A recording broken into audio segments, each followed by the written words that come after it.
बताइए, क्या अपराधी लिखा हो? किस पार्टी का था? किस पार्टी का था? आप सारे अपराधियों को पालेंगे, उनको माल्यार्पण करेंगे और उसके बाद तमाशा बनाते हैं आप लोग। एक तरफ अपराधियों को प्रश्रय देंगे, उन्हें गले का हार बनाएंगे और दूसरी तरफ फिर दोषारोपण भी करेंगे। मैं उन्हीं पे आ रहा हूं, उन्हीं बातों पे चर्चा करने के लिए आ रहा हूं। हमारी पार्टी में आप बताइए किस पार्टी का सदस्य है, क्योंकि बहुजन समाज पार्टी से आपकी दोस्ती है, इसलिए बहुजन समाज पार्टी का नाम नहीं ले रहे आप। हम भी उन्हीं बातों पे कह रहे हैं। क्या ये सच नहीं कि जिस अतीक अहमद के खिलाफ पीड़ित परिवारों ने मुकदमा दर्ज कराया उसके परिवार के खिलाफ, वो समाजवादी पार्टी के द्वारा पोषित माफिया है और उसकी कमर को तोड़ने का काम हमारी सरकार ने किया है। और फिर मैं कह रहा हूं इसे हाउस में कह रहा हूं, इस माफिया को मिट्टी में मिला देंगे। सरकार किसी है गफलत में हो, ये माफिया है, इनको मिट्टी में मिलाने का काम करेंगे। अपराधी आप क्या है? अपराधी दूर कर, अपराधी आप क्या है? ये चीजें नहीं हो सकती। अपराधी आप क्या है? नहीं सुनेंगे इनकी बात। ये तो आप जानते हैं, आपको बहाना चाहिए था। ये तो अध्यक्ष महोदय, ये पेशेवर माफिया और अपराधियों के सरपरस्त हैं और ये लोग लगातार यही करते रहे हैं। इनके रग में अपराध भरा हुआ है। अपराध के अलावा इन्होंने कुछ सीखा ही नहीं है। क्या ये सच नहीं? क्या पूरा प्रदेश इस बात को जानता है? और आज ये लोग अपनी साफ गोई की सफाई देने के लिए यहाँ पर आए हैं। आप अपने स्थान पर चले, मुख्यमंत्री जी अपनी बात कह रहे हैं, आपको भी अवसर मिलेगा, आप अपनी बात कहिएगा। सच नहीं है वो आप जो भी बात आपने कहने आप कहिएगा। अभी मुख्यमंत्री जी बोले, आपने जो बात कहनी है अपनी बात कहिएगा। आपको अवसर मिलेगा, आप अपनी बात कहिएगा। आपको अवसर मिलेगा तो आप अपनी बात कहिएगा। आपको भी अपनी बात कहने का अधिकार है। आप अपनी बात कहिएगा जब आपको अवसर मिलेगा। अभी सुनिए, अगर आपको लगता है कि कोई बात गलत है तो आप अपनी बात कहिएगा। आपको अपनी बात कहने का अधिकार है। कल यह कृत्य किया है, वह माफिया उत्तर प्रदेश के बाहर है और वह माफिया समाजवादी पार्टी के सहयोग से ही बार बार एमएलए और एमपी बना है। क्या यह सच नहीं कि 1996 में इलाहाबाद वेस्ट से वह माफिया समाजवादी पार्टी की सरकार के सहयोग से, इन पार्टी के सहयोग से एमएलए बना था? और यही नहीं, 2004 में भी वह माफिया 2004 में भी वो माफिया इन्हीं लोगों के सहयोग से एमपी बना था। और फिर 2009 में उस माफिया को सांसद बनाने का भी कुख्यात कार्य इन्होंने ही किया था।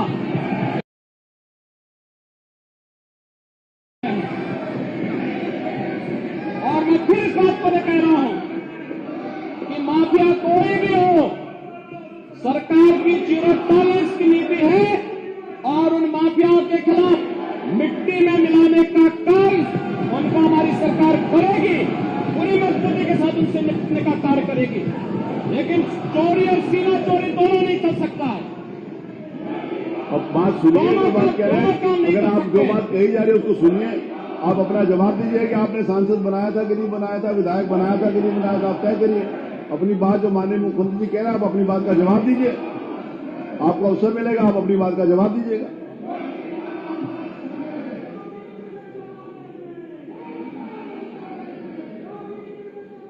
चलिए, अब आप अपने सीट पर चलिए, आप अपने स्थान पर चले, आप अपने स्थान के ऊपर चले, आप अपने स्थान पर चले। मेरा निवेदन है कि आप अपने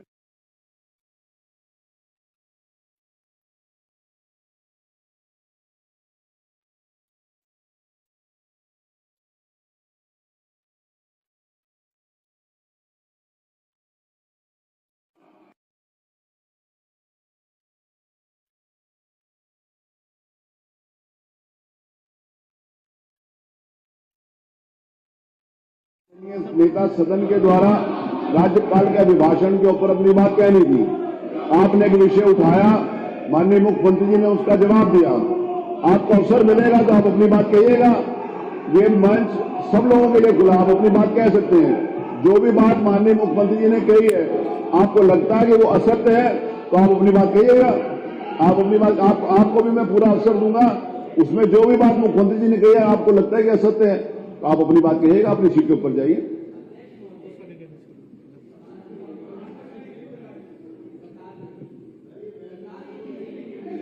नहीं तो माफियाओं को मिट्टी में मिला देंगे, यही तो कहा है। अगर माफियाओं को मिट्टी में मिला देंगे तो उसमें कौन सी गलत बात कह दी? माफियाओं को तो मिट्टी में मिला ही देना चाहिए, कोई भी हो। आप भी यही चाहेंगे, ये भी यही चाहेंगे, ये तो पूरा प्रदेश चाहेगा। इसमें तो पूरा प्रदेश चाहेगा कि कोई भी माफिया हो उसका समाप्त होना ही चाहिए। इसमें आपको प्रसन्न होना चाहिए इस बात के लिए, किसी का नाम नहीं लिया। अगर कोई माफिया है तो उसको मिट्टी में मिलाने की बात माफिया समाप्त तो आपको खुश होना चाहिए। हम भी चाहते हैं माफिया समाप्त हो। आप भी यही चाहते हैं, तो हम वही भी बात तो चाहते कह रहे हैं हैं समाप्त हो। मुख्यमंत्री जी। लेकिन ये भाषा क्या है, मिट्टी में मिला देंगे? माफियाओं को मिट्टी में मिला देंगे, ये कहा। किसी ये क्या का भाषा है? मिट्टी में नहीं मिला देंगे। ये क्या भाषा है? माफिया को अरे कानून भिजवाएगा जेल, कानून भेजता है जेल, कोर्ट भेजता है। नहीं किया जा हम सकता। नहीं भिजवा सकते। देखिए, माफियाओं को महिला मंडी क्या नहीं ये किया जाता है। इलाहाबाद की घटना कोई मामूली घटना है क्या? नहीं, आप इन्वेस्टमेंट लाना चाहते हो, घटना पे वो कहा है कि जो भी घटना का दोषी होगा, जो भी घटना का दोषी होगा उसको मिट्टी में मिला देंगे। यही तो अपेक्षा की जाती है पूरे प्रदेश में। ये कहा किसने मना किया? किसने मना किया? जिसने भी किया हो, माफिया, जो भी घटना का सूत्रधार होगा, जिसने घटना की होगी उसको मिट्टी में मिलाया देना चाहिए। इसमें कौन सी गलत बात कह दी है? अध्यक्ष जी, माननीय अध्यक्ष जी, जब आप हो गया, आप चलिए, आप अपनी बात कहिएगा। वो तो मैं कह रहा हूं, आपको अपनी बात कहने का अधिकार है। जो बात मुख्यमंत्री जी कही है, अगर आपको लगता है कि उसमें कोई बात है तो आप अपनी बात ये कहिएगा। सरकार की तैयारी से है, मंडे को चर्चा कराइए आप। विषय को उठाएंगे तो हाँ, मंडे को चर्चा कराइए। मंडे को आप विषय लेंगे तो विषय को देखिए जाए। मंडे चर्चा। माननीय अध्यक्ष जी, माननीय अध्यक्ष जी, अब इस विषय के ऊपर आगे बात करेंगे जब वो नोटिस नहीं, आज कोई नोटिस नहीं। ये सब लोग बैठ जाए तो माननीय मुख्यमंत्री से निवेदन करूंगा कि अपना राज्यपाल के भाषण के ऊपर अपनी चर्चा जारी रखें। माननीय मुख्यमंत्री जी।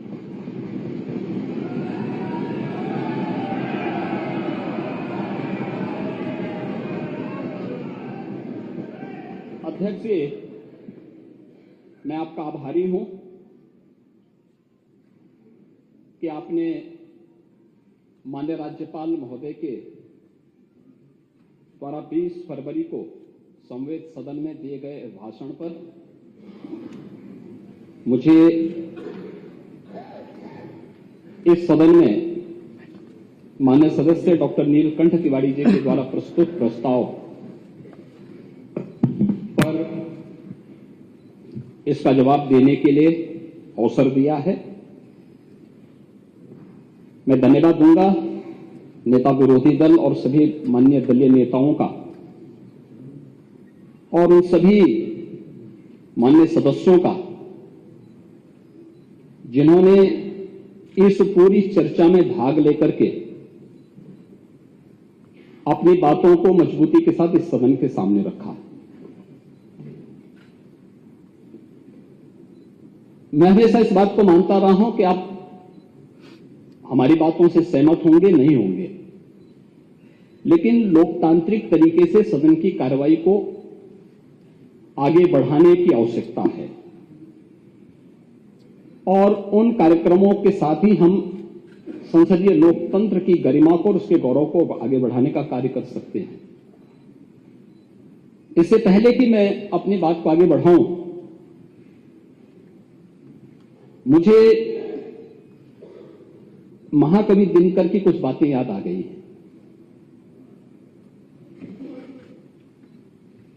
आज जब सदन की कार्रवाई प्रारंभ होनी थी ठीक 11 बजे, जो दृश्य हम सबको देखने को मिला है वह मैंने पहले भी कहा, कल प्रयागराज की घटना अत्यंत दुखद है और इस घटना का जो भी दोषी होगा वो बख्शा नहीं जाएगा। वो तो आप जानते ही हैं कि कार्रवाई जब होती है तो यहां पे बहुत तरीके से कार्रवाई होती है, लेकिन ये माफिया, एक पेशेवर अपराधी आखिर किसके द्वारा पाले पोसे गए और क्यों इतनी परेशानी हो रही है? माननीय हमारे नेता विरोधी दल को चोरों के जो हैं हित ठगों के बल हैं, जिनके प्रताप से पलते पाप सकल हैं।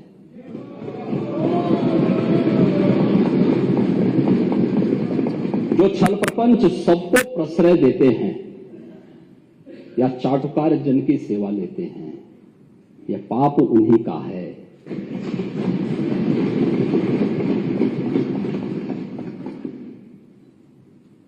एक उत्तर प्रदेश की जनता को, 25 करोड़ जनता को पहचान का संकट खड़ा हुआ इन्हीं पेशेवर माफिया और अपराधियों के कारण हुआ है, जो सत्ता के द्वारा पोषित होते थे, जिन्हें महिमा मंडित करके ये लोग अपने आप को गौरवान्वित महसूस करते थे। जिन पेशेवर माफिया और अपराधियों के सामने सत्ता नतमस्तक होती थी, और आज उत्तर प्रदेश भी इस बात को जान रहा है और देश और दुनिया भी जान रहा है, उन पेशेवर माफिया और अपराधियों के खिलाफ जो कार्रवाई चली है वह एक नजीर भी बनी है। और फिर मैंने कहा है तो इसमें हम सूची भी जारी करेंगे। मैं आ रहा हूं, आज हम कर रहे हैं, आज उस पर पूरी चर्चा में भाग लूंगा। और मैं तो इसलिए मैं धन्यवाद दूंगा माननीय अध्यक्ष जी को कि उन्होंने मुझे आज के दिन दिया है। मुझे लगता है और कोई बिजनेस नहीं होगा तो इस बिजनेस को थोड़ा आज इसी पे चर्चा हो जाए, इसी पे आज चर्चा करा ही लिए जाए। महोदय, जब हम इस बात को कह रहे हैं, वास्तव में राज्यपाल महोदय ने जो यहां पर अपना अभिभाषण दिया था, दो कारण से, संवैधानिक प्रमुख होने के नाते और एक मातृशक्ति की प्रतीक होने के नाते इतना सम्मान तो होना ही चाहिए था। हम बड़े बड़े दावे करते हैं, लेकिन सदन में राज्यपाल महोदय आ रही हैं सदन को संबोधित करने के लिए, आपको तो मौका मिलना ही है। आप अपनी बात को, सहमति और असहमति के लिए सदन है, लेकिन हम विरोध करें, गो बैक के नारे लगाएं, अशिष्ट और असंसदीय आचरण करें, यह सदन की गरिमा को तार तार करता है।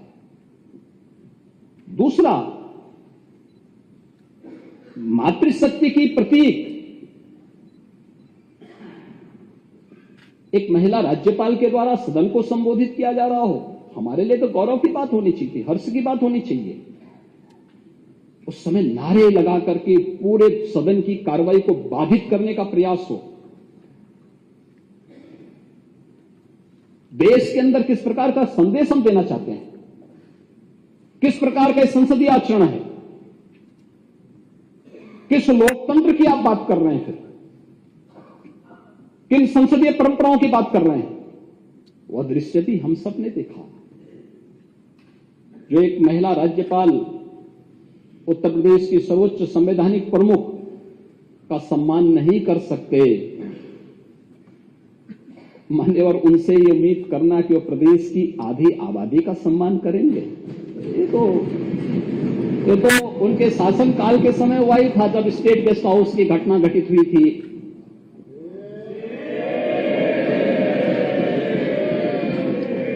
आचरण तो उनका उस समय भी सामने आया था। लड़के हैं, गलती कर देते हैं, ऐसे भी बयान आए थे। ऐसे ही अन्य तमाम वक्तव्य उस समय आए थे। महोदय, वे लोग लोकतंत्र की बात करें, मुझे बड़ा आश्चर्य होता है। ये किसके ये गुरु हैं? यानी यह सेनानी गुरु किसके हैं? यह बड़ी आश्चर्यजनक स्थिति है। और महोदय, मुझे देख करके बड़ा आश्चर्य हुआ, ये लोग प्रदेश के अंदर सुरक्षा की बात करते हैं, शर्म तो तुम्हें करनी चाहिए जो अपने बाप की सम्मान नहीं कर पाए हो। कम से कम इस बात को शर्म करनी चाहिए। किस प्रकार का आचरण होना चाहिए? हमने नाम नहीं लिया किसी का, लेकिन जो वक्तव्य कभी बोले गए हैं उन वक्तव्यों पे चर्चा तो होनी ही चाहिए। क्यों नहीं चर्चा होनी चाहिए? किस प्रकार की बात करते हैं जी? आप कुछ भी बोल रहे हैं, दूसरा व्यक्ति नहीं बोलना चाहिए। जब चर्चा होगी तो सभी मुद्दों पर चर्चा होगी। फिर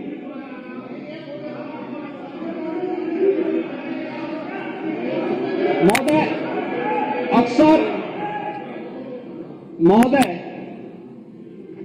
अक्सर जब हम लोग अभिभाषण की चर्चा करते हैं तो कोई भी संवैधानिक प्रमुख सरकार की उपलब्धियों के बारे में चर्चा करता है और अपनी भावी योजनाओं को भी, सरकार की भावी योजनाओं की भी चर्चा करता है। यह केवल उत्तर प्रदेश के अंदर नहीं हो रहा है, पूरे देश के अंदर हो रहा है, पूरे देश के अंदर होता है। ये संसदीय परंपराएं यही हैं। और यही नहीं होता है, संसद के संवैध सदन को जब महामहिम राष्ट्रपति जी संबोधित करती हैं तो वह भी सरकार की उपलब्धियों के साथ साथ भावी योजनाओं का चित्रण भी करती है। अभिभाषण ही दिग्दर्शन होता है शासन की उपलब्धियों का और भावी योजनाओं का। लेकिन आपको सहमति और असहमति के लिए सदन में चर्चा होती है। आप अपनी उपलब्धियों को बताइए ना, कौन ऐसा दल है जिसको प्रदेश के अंदर सत्ता में रहने का अवसर न मिला हो? और कई कई बार जनता ने अवसर दिया। अगर आप अपने कारनामों से जनता आपको ठुकरा रही है तो इसके लिए अपने कारनामों को दोषी ठहराइए, उत्तर प्रदेश की जनता को मत दोषी ठहराइए।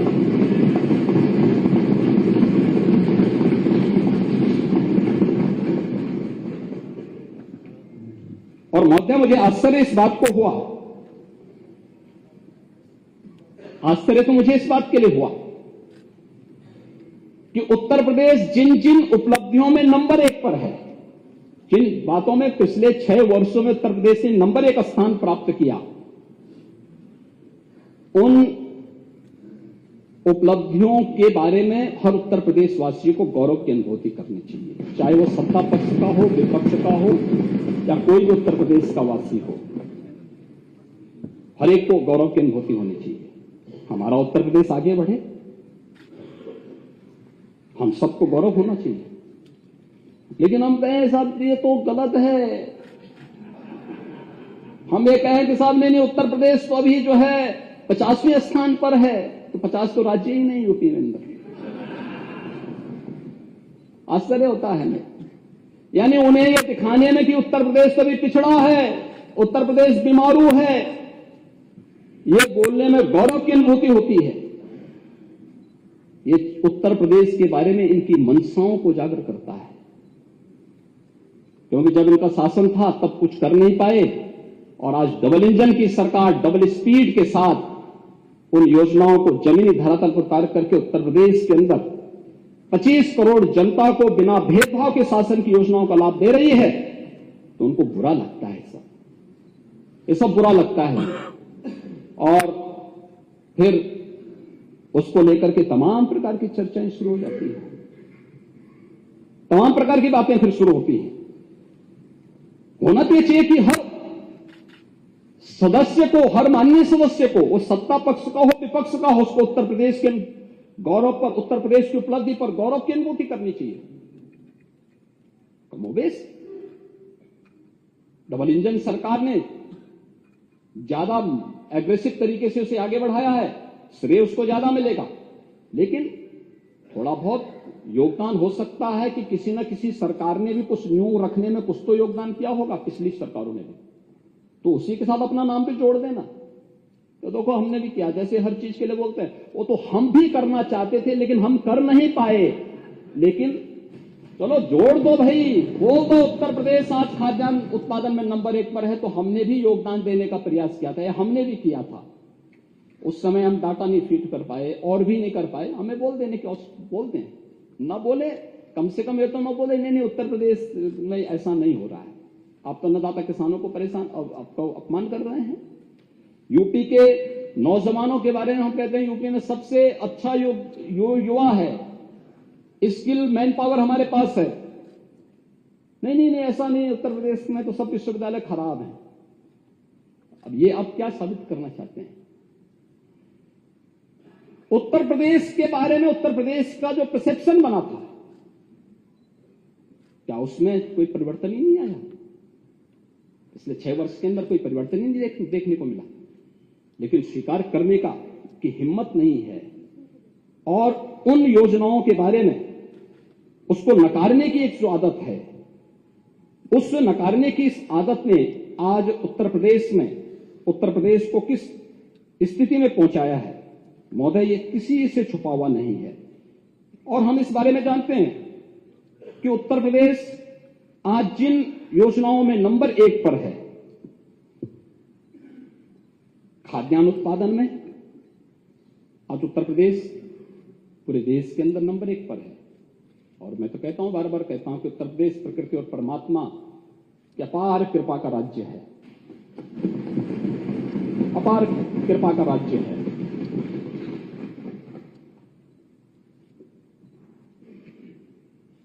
देश की कुल कृषि योग्य भूमि की 11% भूमि हमारे पास है, लेकिन उत्पादन हम करते हैं इसमें 20% खाद्यान्न का उत्पादन करते हैं। उत्तर प्रदेश की उपलब्धि है। आज यहां पर खाद्यान्न उत्पादन में गेहूं है, आलू है, मटर है, आम है, आंवला है, दुग्ध उत्पादन में उत्तर प्रदेश नंबर 1 पर है।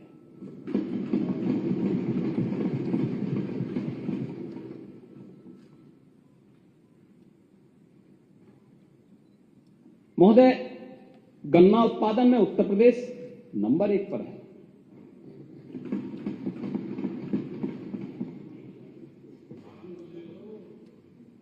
उज्ज्वला योजना के कनेक्शन देने में 1,74,00,000 परिवारों को फ्री में रसोई गैस का कनेक्शन, इसको उत्तर प्रदेश में इतने लोग इससे यानी देश के अंदर नंबर 1 पर,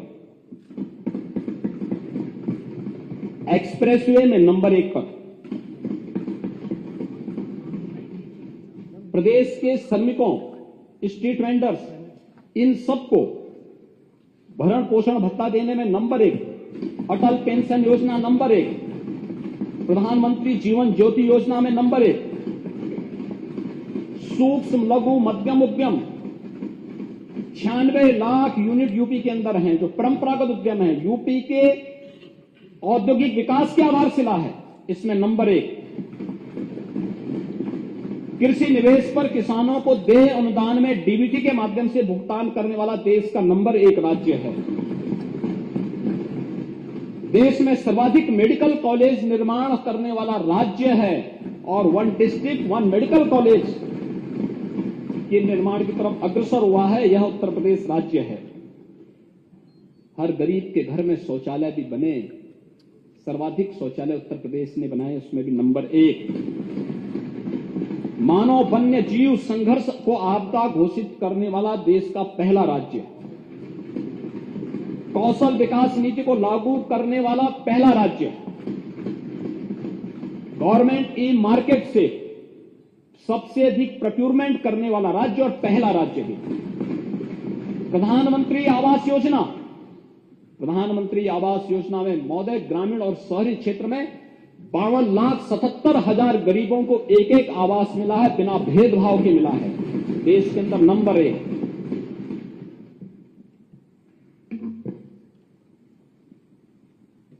राज्य स्वास्थ्य नीति लागू करने वाला देश का पहला नंबर 1 का राज्य। और महोदय, ई प्रोसिक्यूशन प्रणाली के प्रयोग में देश के अंदर नंबर 1 का राज्य।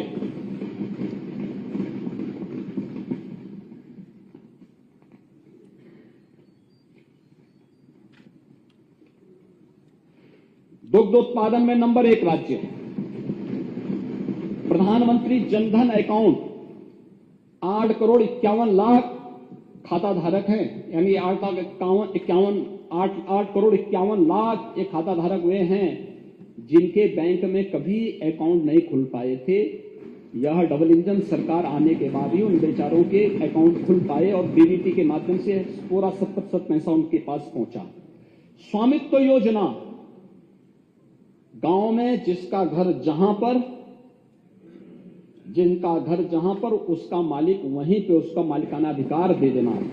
महोदय, ऐसे 50,37,000 से अधिक घरौनी उन गरीबों को अब तक प्रदेश में उपलब्ध कराया जा चुका है। 50 लाख से ज्यादा जिन गरीबों को उपलब्ध कराया गया, क्या ये किसी जाति के थे क्या? उत्तर प्रदेश का वासी था। हर जाति, हर मत, हर मजहब का यही तो है, सबका साथ, सबका विकास, सबका विश्वास और सबका विकास, यही है। लेकिन इस पर गौरव की अनुभूति करने की बजाय इसके बारे में लोग नकारी दें, कहे नहीं साहब यूपी में तो ऐसा कुछ नहीं है, यूपी को पूरी तरह नकार दिया जाए।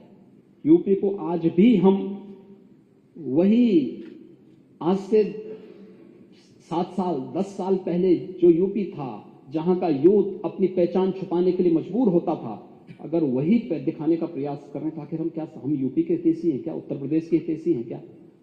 और इसलिए मुझे महोदय, एक बहुत बड़े विचारक हुए, उन्होंने एक बात कही थी, कुछ लोगों को भले ही बुरा लगेगा। उन्होंने कहा था कि शक्ति देना तो आसान है, लेकिन बुद्धि देना बहुत कठिन है।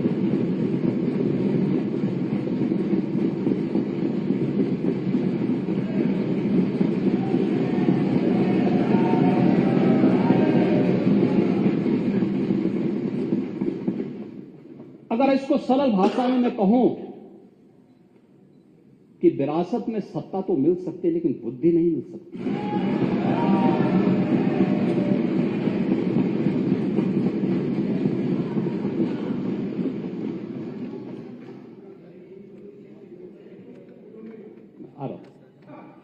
आपकी पूरी भावनाओं का सम्मान करूंगा।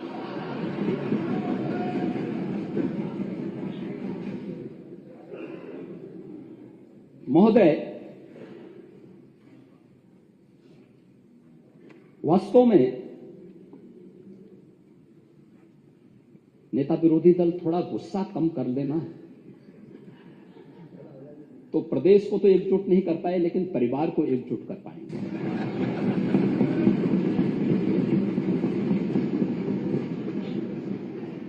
और मुझे आ रहा हूं उस पे भी आ रहे हैं, उस पे भी आएंगे। महोदय, सेक्रेटरी परमानेंट बनवा लें, अभी बताएंगे। हाँ, आ रहे हैं, आप चिंता मत करें, आराम से थोड़ा सुन लीजिए, बहुत धैर्य से सुनिए। महोदय, जब उत्तर प्रदेश की हम बात करते हैं, अब देखिए एक विडंबना देखिए आप, उत्तर प्रदेश जिन चीजों से निकला है, जब हम उससे उभारने का प्रयास करते हैं, पूरी टीम यूपी जब उसके साथ जुड़ती है, एक साथ लग करके काम करती है। मैंने कभी नहीं कहा कि मैंने ये किया, मैं तो कहता हूं हमारी टीम काम कर रही है, एक टीम वर्क है। ये टीम वर्क का एक लघु उदाहरण अभी ग्लोबल इन्वेस्टर समिट में देखने को मिला। हमारे मंत्री समूह गए, दुनिया के 16 देशों में गए, 21 सिटी को कवर किया, हर वरिष्ठ मंत्री गया था। हमारी दूसरे मंत्रियों की एक टीम देश के 8 शहरों में भी गया, रोड शो किया, और हमारा हर सांसद विधायक अपने अपने जनपदों की रोड शो में जाकर के एक स्वस्थ प्रतिस्पर्धा को उसने जन्म दिया। ये है टीम वर्क। तब उत्तर प्रदेश में निवेश का एक भारी भरकम प्रस्ताव आया। परसेप्शन यूपी का खराब किसने किया था?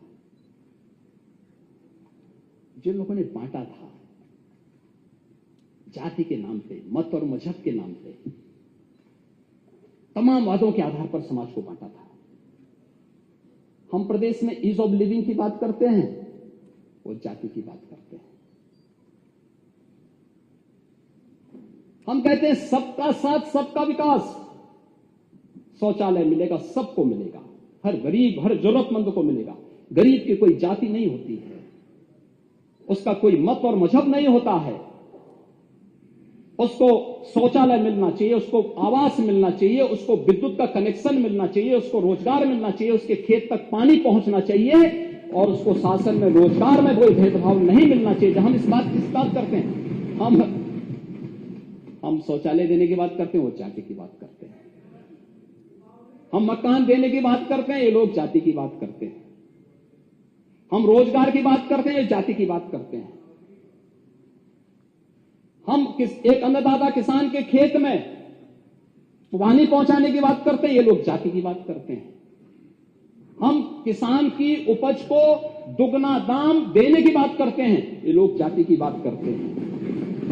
हम ईज ऑफ डूइंग बिजनेस के माध्यम से उत्तर प्रदेश का औद्योगिकीकरण हो, ये लोग जाति की बात करते हैं। परंपरागत उद्यम को प्रोत्साहित करने के लिए हम कार्य करना चाहते हैं, कर रहे हैं, ये लोग जाति की बात करते हैं। उत्तर प्रदेश को जहां से निकाल करके आगे बढ़ाने का प्रयास हुआ है, ये लोग उससे फिर पीछे धकेलने का काम करते हैं। और महोदय, जाति के नाम पर फिर इन्होंने क्या किया है, मुझे दूर मत करिए। ये महोदय एक कटिंग है, यूपीएससी का माया जाल, 86 एसडीएम में से 56 एक जाति विशेष के। ये है राजभर जी, देखिए एक कमाल देखा होगा ना आपने भी, यही कमाल है। अब देख लो क्यों जाति की बात कर रहे हैं। ये देखो 86 एसडीएम उत्तर प्रदेश लोक सेवा आयोग से चयन होते हैं और 46 में से 56 एक जाति विशेष के होते हैं। यही है उनका सामाजिक न्याय। ये लोग न्याय की बात करते हैं। महोदय, अध्यक्ष महोदय, मेरा निवेदन है आपसे कि इसकी सूची जरूर on the floor of house आ जाए, सभी माननीय सदस्य की जानकारी में आ जाए। फ्लोर के सदन के फ्लोर पे ही हम इसको टेबल करेंगे। हो गया टेबल, अध्यक्ष महोदय, वो टेबल हो गया ना, आपने जो कहा था। पेपर नहीं चाहिए मुझे, हाँ। मैं सूची चाहता हूं on the floor of house आ जाए, वो तो जिससे पूरे मुख्यमंत्री ने कहा वो सदन टेबल की कर जानकारी में आ जाए।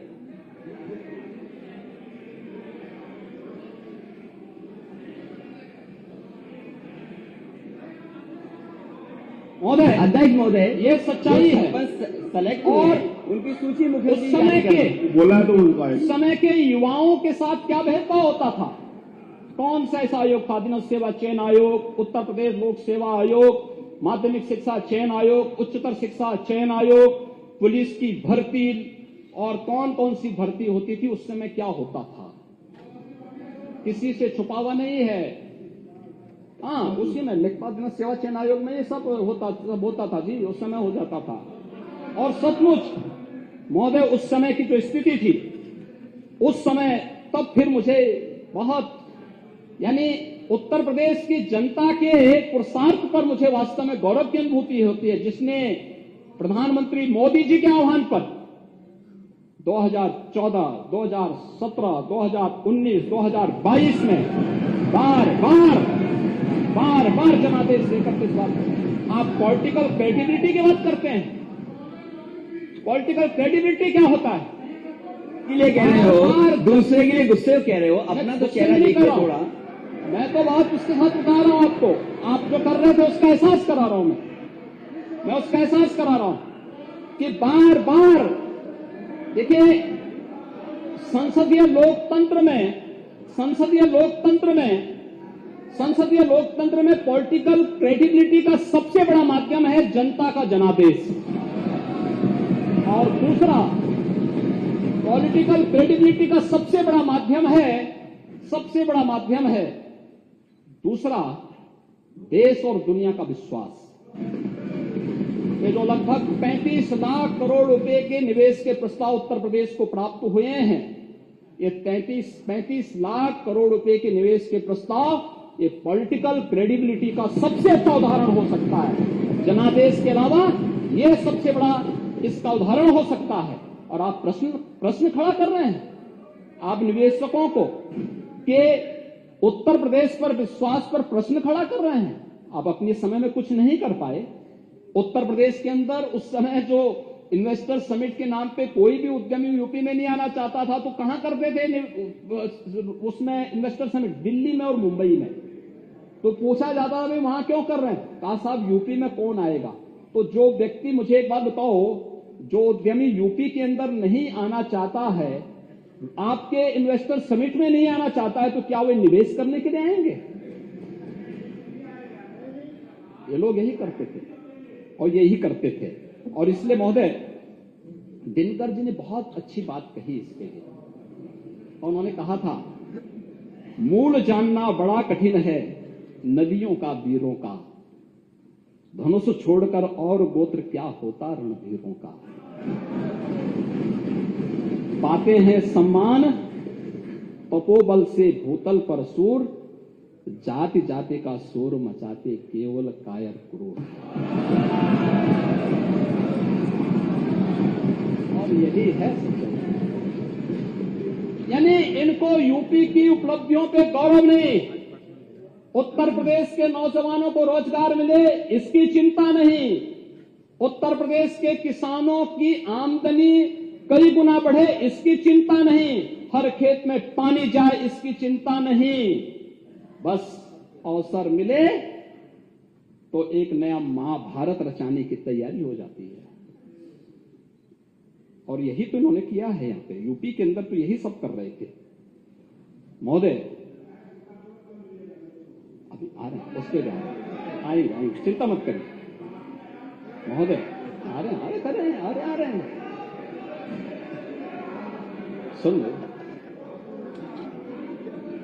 देखिए, ज्यादा बोलेंगे, ज्यादा देर से बोलेंगे तबीयत खराब हो जाएगी, क्या फायदा है? शांति रहिए, मैं बोल रहा हूं, मुझे बोलने दीजिए, आपका समय आएगा तो बोलेंगे। महोदय, क्या विचित्र सी स्थिति है, क्या विचित्र सी स्थिति है। कैसे लोग भरमाने का काम करते हैं, कैसा भरमाने का काम करते हैं। हम भी चाहते हैं हर गरीब तक, हर दलित तक, हर पिछड़े तक, हर वंचित तक शासन की योजनाओं का लाभ जाए।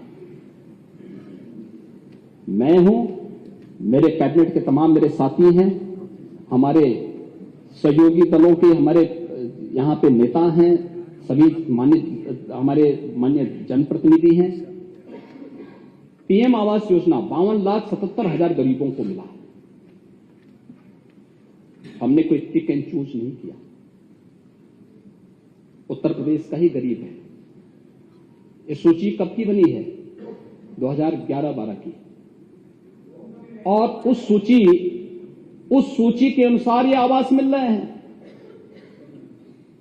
उस सब के बावजूद जो गरीब बचे हुए हैं, जो सूची से वंचित हुए थे, जिन लोगों की उस समय सरकार थी, उन लोगों ने जो भेदभाव किया था, उनके लिए हमने सीएम आवास योजना चलाई, मुख्यमंत्री आवास योजना। मुसहर, बनटांगिया, कोल, सहरिया, थारू, चेरो, और इस बार हम बुक्सा को भी उसमें जोड़ रहे हैं। बिजनौर में संभवतः हमारे नेता विरोधी दल को सब जातियों के नाम पता नहीं होंगे, क्योंकि उनको तो एक ही जाति का नाम याद है सब, इसलिए उनको पता ही नहीं होगा कि ये भी कुछ है यूपी के अंदर। महोदय,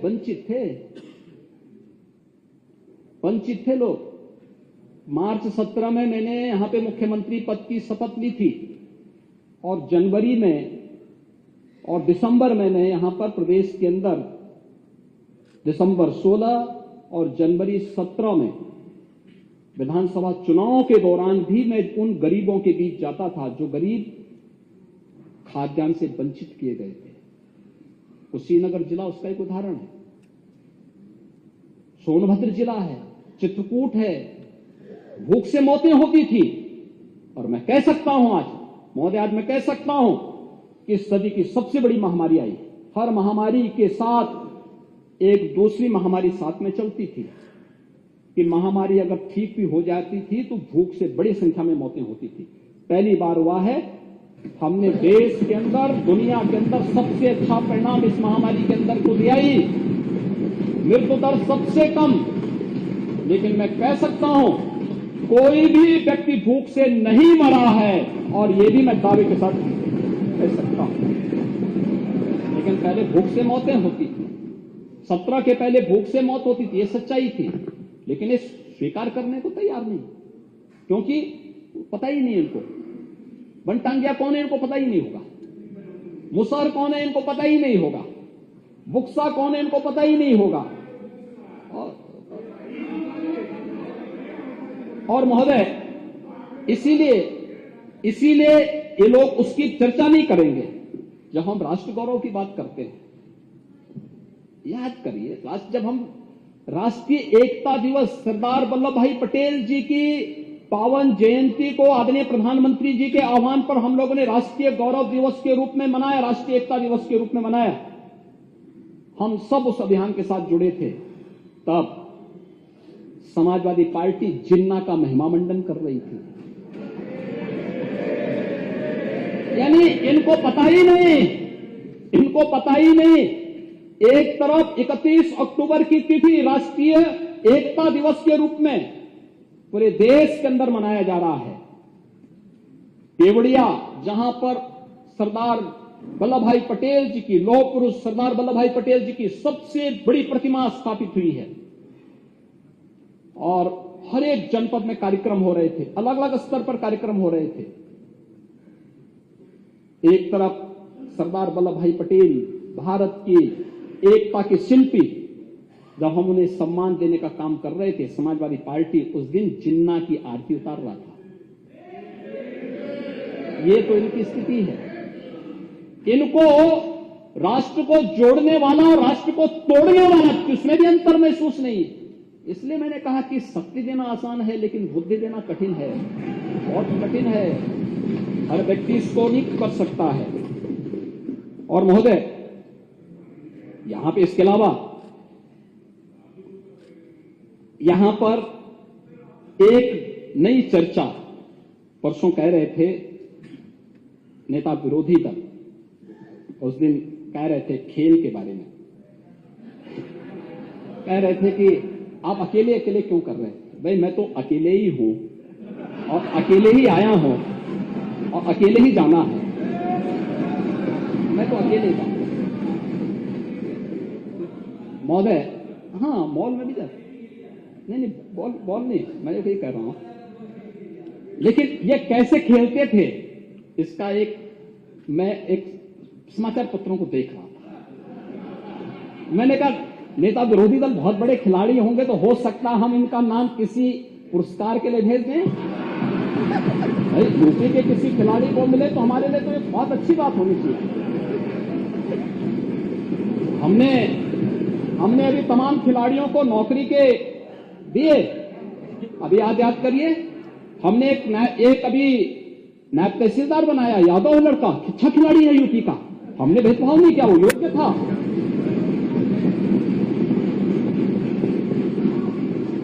हमने ललित उपाध्याय को दिया, ओलंपिक में मेडल जीते थे, हमने डीपीएसपी बनाया है। सैकड़ों नौजवानों को जो खेल में, हमने उनके लिए नौकरी के द्वार खोले हैं। तो मैंने कहा हो सकता है कि राजीव गांधी खेल रत्न पुरस्कार जो दिया जाता था, जिसे आज हमारी सरकार ने, डबल इंजन सरकार ने, जिसे मेजर ध्यानचंद पुरस्कार के रूप में घोषित किया है, तो यूपी के भी किसी व्यक्ति का नाम डालें। और मैं तो ये मानूंगा कि भाई मेरे पूर्ववर्ती सीएम का नाम अगर उसमें आ जाए तो अच्छी बात होगी। तो मैंने कहा देखो, अच्छे खिलाड़ी हैं लगता है। तो देखिए क्या आया था दृश्य। महोदय, मैं थोड़ा इसको पढ़ लेता हूं और फिर देखिए, उसमें औरों के कोटेशन नहीं है। कोटेशन मैं आपके सामने ही पढ़ूंगा। देखिए, इसमें था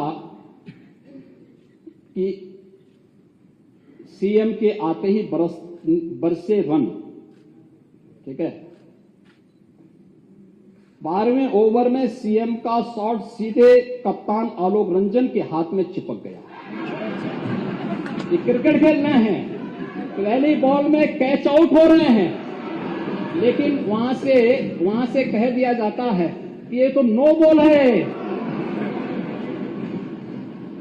और अगर वह ये छक्का मारते ना तो कहते रहे छक्का मार दिया, तो ये ऐसे ही छक्के हैं। नो बॉल को छक्के से हाथ जोड़ देंगे। और तब महोदय तब देखें, शिवपाल जी ने तब फिर टिप्पणी की थी। शिवपाल जी उस समय कैबिनेट मंत्री थे। देखिए, कुछ चीजें तो बहुत होती हैं। भयो बिन होई न प्रीति, भगवान राम ने बात कही थी, मैं उससे भी चर्चा करूंगा। मैं आपको पूरी चौपाई सुना देता हूं।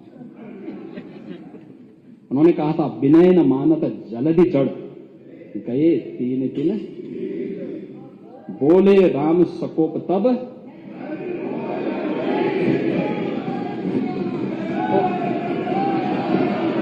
इधर के भय से ही सही, इधर के ही भय से सही, लेकिन कम से कम काका श्री को सम्मान मिलना प्रारंभ हो गया।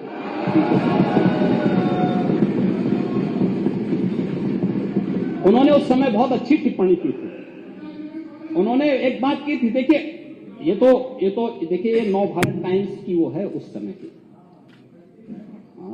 ये है 16 फरवरी 2014, और उस समय उन्होंने कहा था, हमेशा अच्छी नीयत से खेलना चाहिए।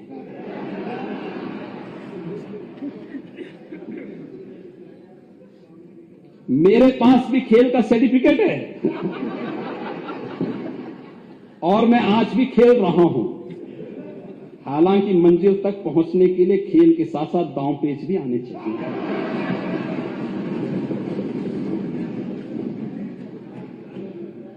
और इनके एक और चाचा जान थे, उनका बयान भी आया, सीएम साहब अच्छी बात है, आपको खेलने का वक्त मिल जाता है। आप समझ सकते हैं, खुदा न खास्ता आप हार जाते तो मैं यही कहता कि अधिकारियों का ध्यान खेल पर ज्यादा है, काम पर कम। अधिकारी हार गए तो माना जा सकता कि थोड़ा बहुत काम कर रहे हैं। आप जान ही रहे हैं कौन।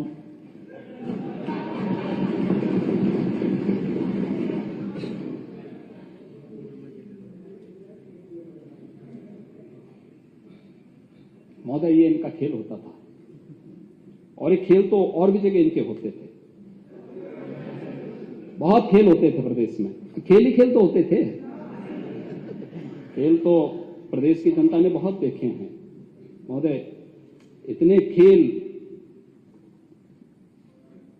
लैपटॉप घोटाले का खेल, खाद्यान्न घोटाला का खेल, गोमती रिवर फ्रंट घोटाले का खेल, केक की रिपोर्ट अभी आई है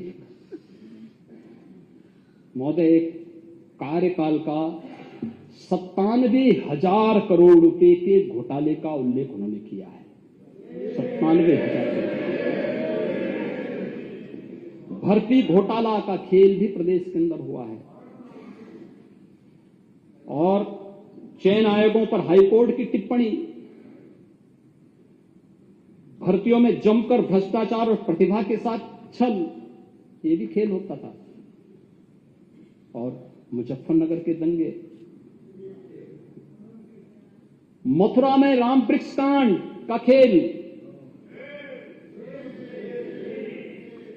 और महोदय, खन्ना जी के जनपद में एक पत्रकार जोगेंद्र सिंह को जिंदा जला दिया गया था। ये भी तो खेल हो रहा था।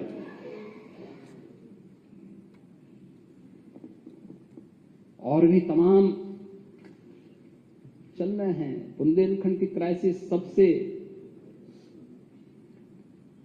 भूमाफिया अलग थे,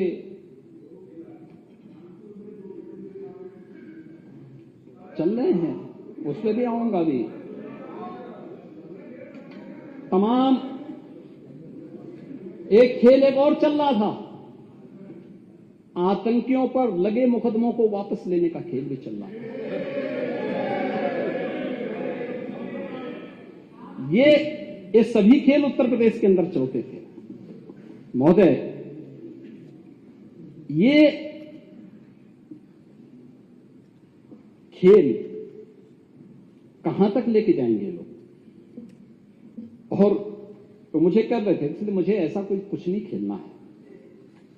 देखो, मैं एक सामान्य व्यक्ति और हर एक के साथ बहुत सद्भावना के साथ पेश आता हूं, सम्मानजनक व्यवहार करता हूं, सबका साथ और सबके विकास की बात करता हूं। लेकिन मैंने कह दिया ना कि कम से कम इधर के बहाने आपने काका श्री को ही सम्मान देना शुरू कर दिया। और शिवपाल जी, सचमुच में जब आपको देखता हूं तो मुझे महाभारत का दृश्य याद आने लगता है। आप जैसा अनुभवी व्यक्ति सचमुच हर बार चले जाते हैं, बार बार अपमानित होते हैं। आपके अनुभव, आपके संघर्षों का लाभ समाजवादी पार्टी को नहीं देना चाहिए। और अरे, आप चिंता मत करिए, देखिए हम उनका सम्मान करते हैं, वो हमारे वरिष्ठ सदस्य हैं और उनको जो है ये सम्मान मिलना भी चाहिए। नहीं, क्यों नहीं मिलता? मैं जैसे आपसे मिलता हूं वैसे मैं उनसे मिलता हूं, और क्यों नहीं मिलेंगे? हाँ, क्यों नहीं, बार बार मिलते हैं, बार बार मिलते हैं। नहीं, उनकी सिक्योरिटी भी उनको दी जानी चाहिए, और सिक्योरिटी मुझे लगता है जितनी जरूर आप कह रहे हैं, जरूर करेंगे।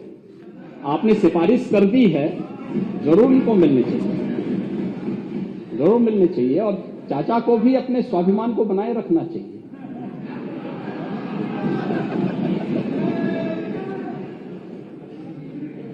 महोदय, लेकिन मैं एक बात जानना चाहता हूँ। सार पे भी कहिए, सार पे महोदय,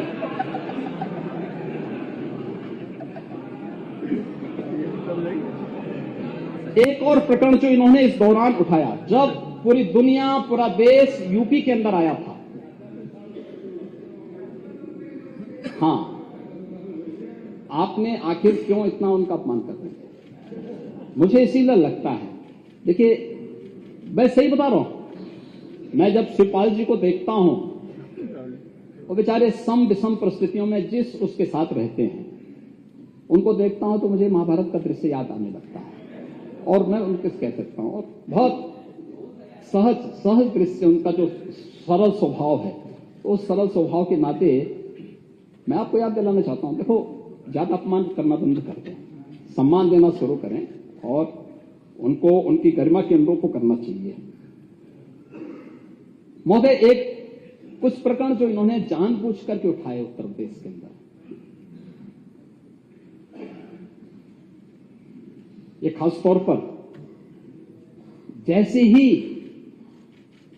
ये शुरू हुआ ग्लोबल इन्वेस्टर समिट का, और पूरे देश के अंदर, दुनिया के अंदर हमारे वरिष्ठ सहयोगी मंत्रीगण की टीम जाने लग गई रोड शो के लिए, तो उस समय समाजवादी पार्टी ने अपने यहां से फिर एक नया शगुफा छोड़ने का प्रयास किया। और था मध्यकाल के बहुत प्रसिद्ध धार्मिक ग्रंथों को लेकर के, श्री रामचरितमानस को लेकर के, तुलसीदास जी को लेकर के।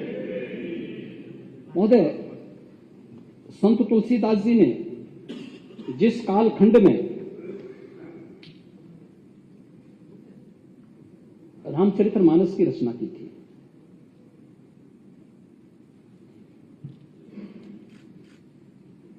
उन जैसा साधक और संत को उस समय की सत्ता का बुलावा आया था, अकबर ने उनको बुलाया था। तुलसीदास जी ने तो एक ही बात उनको कह दी थी कि हम चाकर रघुवीर के पठो लिखो दरबार, तुलसी अब का होइगे नरके मन सब दार। बहुत अच्छा संदेश दे दिया था उन्होंने। और उन्होंने कहा देखिए हमारा तो एक ही राजा है, वो राम है, बाकी राम के अलावा मैं किसी को राजा नहीं मानता। आज भी रामलीलाओं का जो प्रचलन है संत तुलसीदास जी की देन है, समाज को एकजुट करने के लिए। मध्यकाल के उस कालखंड में तुलसीदास जी ने पूरे समाज को एकजुट किया था रामलीलाओं के माध्यम से। और तुलसीदास जी ने उस समय कहा था बोलो राजा रामचंद्र की। ये तुलसीदास जी की देन है। लेकिन तुलसीदास जी को और रामचरितमानस जिस प्रकार से कुछ लोगों ने फाड़ने का प्रयास किया, ये जो कृत्य हो रहे हैं, ये जो कृत्य हो रहे हैं, अगर किसी और के साथ हुआ होता, किसी अन्य मत और मजहब के साथ हुआ होता तो क्या होता, क्या स्थिति होती? यानी आप जिसकी मर्जी आए वो हिंदुओं का अपमान कर ले, जिसकी मर्जी आए वह शरारत कर ले, अपने अनुसार शास्त्रों की विवेचना कर ले। आप पूरे समाज को अपमानित करना चाहते हैं। महोदय, मैं मॉरिशस गया था। मॉरिशस के प्रवासी भारतीय दिवस के कार्यक्रम में मैं गया था। पूर्वी उत्तर प्रदेश और बिहार से पौने 200 वर्ष पहले जो लोग गिरमिटिया मजदूर बनाकर के वहां गए थे, आज वे लोग राष्ट्राध्यक्ष के रूप में हैं अलग अलग देशों में। उन्होंने समारोह किया था। भारत सरकार ने मुझे उस समय भेजा था। जब मैं गया तो उनके पास जाकर के मैंने वहां देखा, मैंने उनसे पूछा, मैंने कभी आप के पास कुछ चीज है बची हुई जो आपके पूर्वज विरासत में लेके आए होंगे? उन्होंने कहा हाँ साहब हमारे घर में है। मैंने कहा क्या है? वो रामचरितमानस का गुटका था। रामचरितमानस था वहां पे। मैंने कहा आप पढ़ना जानते हैं? कहा नहीं, पढ़ना नहीं जानते, लेकिन हमने जो विरासत में सीखा है वही हम उसको याद रखते हैं। वैसे तो भोजपुरी में, अवधी में लोग बोलते हैं और वही मैं बोलना चाहता हूं महोदय। यहां पर हमारे मान्य सदस्य हैं, समाजवादी पार्टी के विप हैं या ये अवधी भाषी हैं, इनके आगे पीछे राकेश सिंह भी हैं। हम इस बात को जानते हैं कि रामचरितमानस अवधी में रची गई और अवधी का एक वाक्य है कि भैया इतनी देर से पेका ताड़त आहा।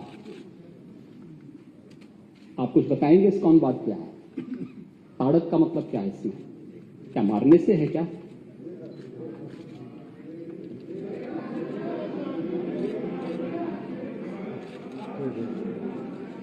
देखने से है न हो।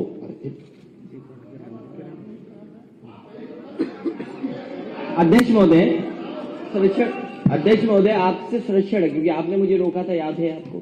मैंने आपको गवर्नर रोका हाउस नहीं, के अंदर नहीं बोल मैंने कहा सकते, आप मैंने नहीं नहीं बोला। आउट ऑफ कॉन्टेक्स्ट नहीं बोलना चाहिए, आउट ऑफ कॉन्टेक्स्ट भाषण नहीं होना चाहिए। मेरा आपसे यही निवेदन है। ये कंटेस्ट में है ना, इसमें माननीय अध्यक्ष जी जब नेता विरोधी दल बोल रहे थे मुझे तो क्रिकेट का विषय जो आया वो क्या आउट ऑफ कॉन्टेस्ट नहीं था? क्या वो भी आउट ऑफ कॉन्टेस्ट था?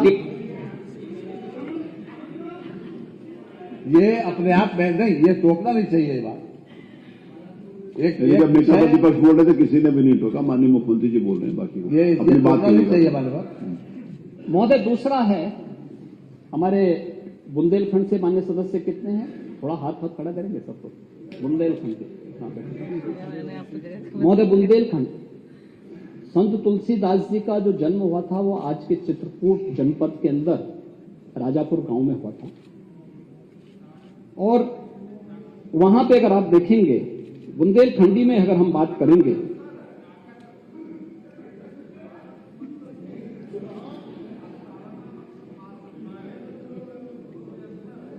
एक बुंदेलखंडी में भी एक वाक्य में बता दे रहा हूं। देखिए, शब्द वही है, भैया मोरे लड़कन को ताड़े रखियो, देखे रखो, यानी उसकी देखभाल करते रहो। इसका मतलब उसका संरक्षण दो, उसको लालन पालन करके जो जिस लायक है उस लायक शिक्षित करो, प्रशिक्षित करो। इसका मतलब ये है। लेकिन समाजवादी पार्टी का कार्यालय आज इस समय संत तुलसीदास जी के खिलाफ अभियान चला रहा है। रामचरितमानस जैसे पावन ग्रंथ को किस तरीके से अनादर भाव के साथ जगह जगह करने का प्रयास कर रहा है। और महोदय, ये चौपाई है कहां पे? अगर आप रामचरितमानस के सुंदरकांड में जाएंगे तो सुंदरकांड में ये प्रसंग तब आता है जब भगवान राम 3 दिन तक समुद्र से लंका में जाने के लिए रास्ता मांगते हैं और रास्ता नहीं मिला। तो पहली चौपाई तो मैंने पहले बता दी थी, जब उन्होंने कहा कि भय बिन होई न प्रीति। और तब जब लक्ष्मण जी धनुष और बाण लेकर के राम जी के पास जाते हैं, भगवान राम को देते हैं, और भगवान राम तीर का संधान करके फिर समुद्र को चेतावनी दे करके आगे की कार्रवाई करते हैं, तब समुद्र खड़ा होता है और भगवान राम के सामने फिर कहता है, महोदय ये वही पंक्ति है, तब भल कीन मोई सिख दिन ही मर्यादा पुनि तुम्हारे कीन है, ढोल गंवार सोत्र पशुरानी सकल ताड़न के अधिकारी। अब ये सीख से है, शिक्षा से है। तो मैंने शुरू में इसी बात को कहा ना, विरासत में नहीं।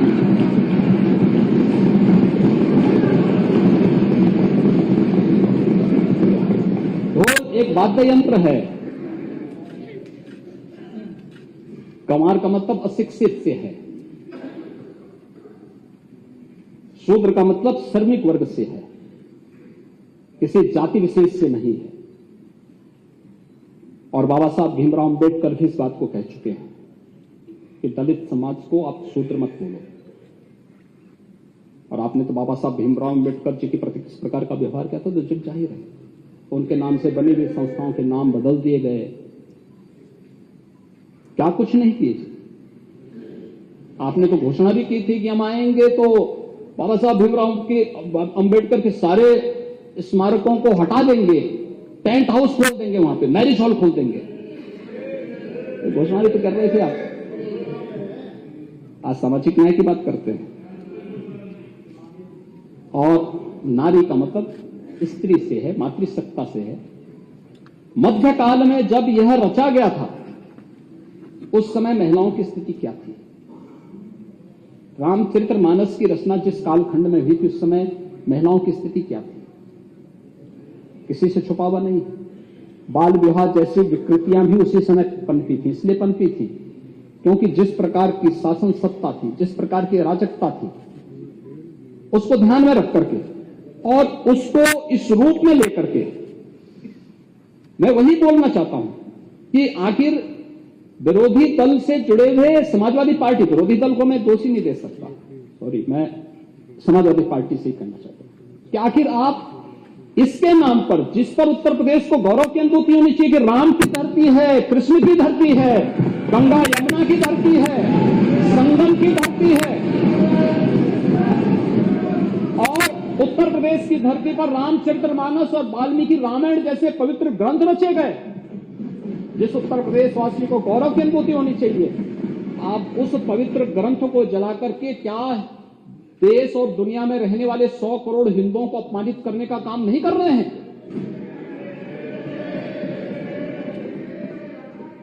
और इस प्रकार की अराजकता को कैसे कोई स्वीकार कर सकता है? कैसे कोई स्वीकार कर सकता है? और इसलिए महोदय, मुझे तो केवल एक पंक्ति याद आती है, जाके प्रभु तारुण व्यक्ति ना ताकि मती। विरासत में तो नहीं मिली थी, लेकिन जो बचा कुचा था वो भी स्वाहा। और अटल जी ने इस संबंध में बहुत अच्छी बात कही थी। वह कहा था उन्होंने, हिंदू तनमन हिंदू जीवन, रग रग हिंदू मेरा परिचय।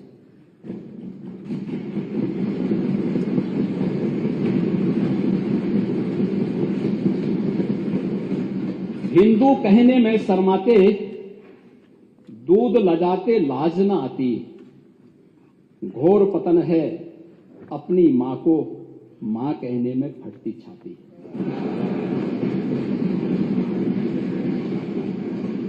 जिसने रक्त पिलाकर पाला, क्षण भर उसका भेष निहारो। उसकी खूनी मांग निहारो, बिखरे बिखरे केस निहारो। जब तक दुशासन है, बेड़ी कैसे बंध पाएगी। कोट कोट संतति है, मां की लाज न लुट पाएगी।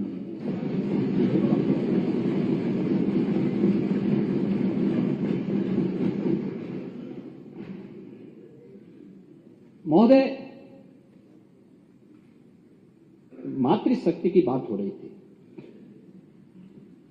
नेता विरोधी दल कह रहे थे कहां पे जो है हेल्प डेस्क बना है। प्रदेश के सभी 1537 थानों में और जीआरपी के थानों को मिलाएंगे 1584 थाने आते हैं। इन सब में महिला हेल्प डेस्क की स्थापना हो चुकी है। प्रत्येक जनपद में एक अतिरिक्त महिला थाना के साथ साथ एक अतिरिक्त महिला परामर्श चौकी की स्थापना हो चुकी है। प्रदेश के सभी 1537 थानों में 10,417 महिला बीट गठित की गई है। और प्रदेश के सभी ग्राम पंचायतों में जहां पर ग्राम सचिवालय का निर्माण हो चुका है, वहां एक मिशन शक्ति कक्ष का निर्माण भी किया जा चुका है। महोदय, 2017 तक उत्तर प्रदेश पुलिस में महिला कार्मिकों की संख्या मात्र 13,000 थी। आज ये संख्या 32,000 से अधिक है उत्तर प्रदेश में। महिला और बाल अपराधों में प्रभावी जो अभियोजन के फलस्वरूप अब तक 35 अपराधियों को मृत्युदंड की सजा, 1200 से अधिक अपराधियों को 10 वर्ष से अधिक की सजा, 1445 से अधिक को व्यापक अर्थदंड, 1325 से अधिक को आजीवन कारावास और 3420 से अधिक लोगों को 10 वर्ष से कम की सजा ये अब तक की जा चुकी है। लगभग 5,000 से अधिक अपराधियों को जो महिला अपराध में संलिप्त थे, जिला बदर की कार्रवाई करके अन्य प्रभावी कार्रवाई की जा रही है। और महोदय, प्रदेश के अंदर पास्को और महिला संबंधी अपराध में ई प्रोसिक्यूशन में पूरे देश के अंदर उत्तर प्रदेश नंबर 1 पर है।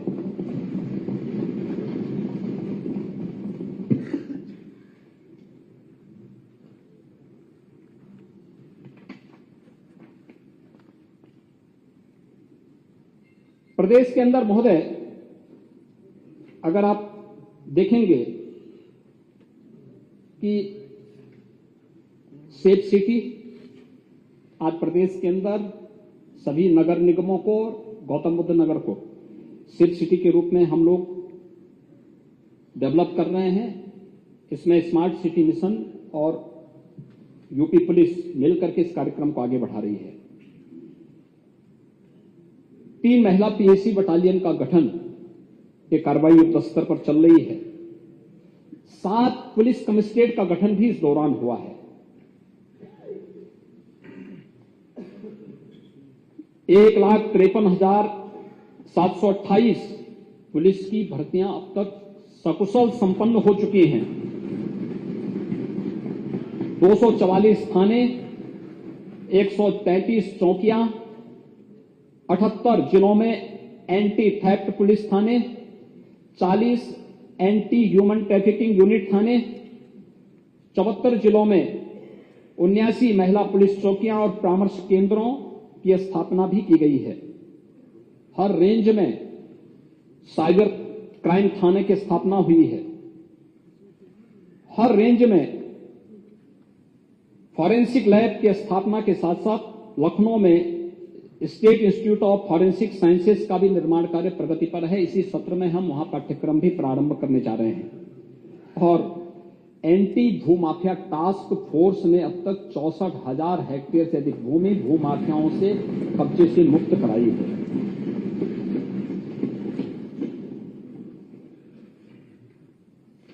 महोदय, इसका परिणाम क्या है? अगर 16 के सापेक्ष हम देखेंगे, ये एनसीआरबी के ही मैं आंकड़ों को बता रहा हूं। डकैती में 80.31%, लूट में 61.51%, हत्या में 32.45%, बलवा में 51.65%, अपहरण में 43.18% और बलात्कार में 21.75% की कमी आई है। ये 16 की तुलना में ये आज की स्थिति है उत्तर प्रदेश के अंदर। प्रदेश के अंदर महोदय जिन अन्य कार्यों को लेकर के हम लोगों ने उत्तर प्रदेश के अंदर जो नवाचार हुए हैं, परंपरागत उद्यम उत्तर प्रदेश की जो पहचान थी, परंपरागत उद्यम को प्रोत्साहित करने का कार्य हुआ। सूक्ष्म लघु मध्यम उद्यम में उत्तर प्रदेश देश के अंदर बहुत अच्छा स्थान रखता था। इसने उत्तर प्रदेश की प्रति व्यक्ति आय को बढ़ाने में बड़ी भूमिका का निर्वहन किया। लेकिन पिछली सरकारों की उपेक्षा के कारण यह दम तोड़ रहा था, बंदी के कगार पे उठ जा रहा था। तमाम अन्य मामले थे। 2018 में आदरणीय प्रधानमंत्री जी की प्रेरणा से हम लोगों ने परंपरागत उद्यम को प्रोत्साहित करने के लिए वन डिस्ट्रिक्ट वन प्रोडक्ट की अपने कार्यक्रम को आगे बढ़ाया था। आज महोदय हर जिले का उत्तर प्रदेश के सभी 75 जनपदों की अपनी एक यूनिक प्रोडक्ट है। वन डिस्ट्रिक्ट वन प्रोडक्ट ने उत्तर प्रदेश के अंदर वन डिस्ट्रिक्ट वन प्रोडक्ट की इस योजना ने उत्तर प्रदेश के अंदर अपने निर्यात को दोगुने करने में सफलता प्राप्त की। यहां पे माननीय सदस्य भदोही से हैं, परसों अपनी बात को कह रहे थे और उस दिन वो कह रहे थे कि साहब वहां पर जो है कारपेट के बारे में उनको ये भी मालूम होना चाहिए कि कारपेट वहां पे आज कई गुना ज्यादा, यानी वहां से कई ज्यादा वहां पर हम लोग आज एक्सपोर्ट कर रहे हैं। लगभग 4 से 5 हजार करोड़ रुपए का कारपेट अकेले भदोही से ही एक्सपोर्ट हो रहा है। ये सुविधा भी इसी सरकार के समय दी गई है। मुरादाबाद में जो ब्रॉस का कार्य है, 14 से 15 हजार करोड़ रुपए का एक्सपोर्ट हो रहा है। फिरोजाबाद से ग्लास एक्सपोर्ट हो रहा है।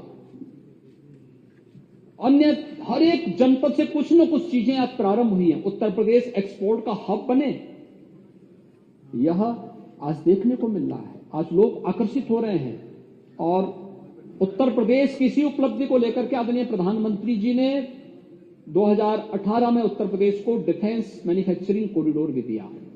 और मैं नेता विरोधी दल को बताना चाहता हूं, इसी लखनऊ में ब्रह्मोस मिसाइल भी बन रही है। फुर्सत मिले कभी जाके थोड़ा देखिए। भारत डायनेमिक्स की यूनिट झांसी में लग रही है। कानपुर में भी डिफेंस मैन्युफैक्चरिंग कॉरिडोर में निवेश बहुत अच्छे ढंग से आ रहा है। अलीगढ़ में पूरा हो चुका है, नई जमीन उसमें ली जा रही है।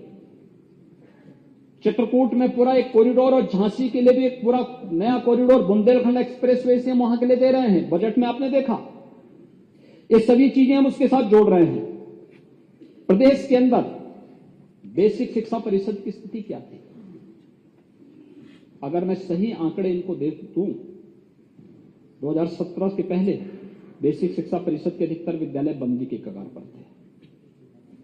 और मैं धन्यवाद दूंगा आप सभी माननीय सदस्यों को कि आपने रुचि ली। ऑपरेशन कायाकल्प में एक एक विद्यालय को गोद लिया। उस विद्यालय के रिनोवेशन के लिए उनकी फ्लोरिंग के लिए, बालक बालिकाओं के लिए टॉयलेट, पेयजल के लिए, स्मार्ट क्लास के लिए, लाइब्रेरी के लिए सहयोग किया, सपोर्ट किया। आज आप देख सकते हैं 1,30,000 से अधिक विद्यालय आज दर्शनीय हो गए हैं बेसिक शिक्षा परिषद में। आज आप देख सकते हैं उनकी स्थिति दर्शनीय है।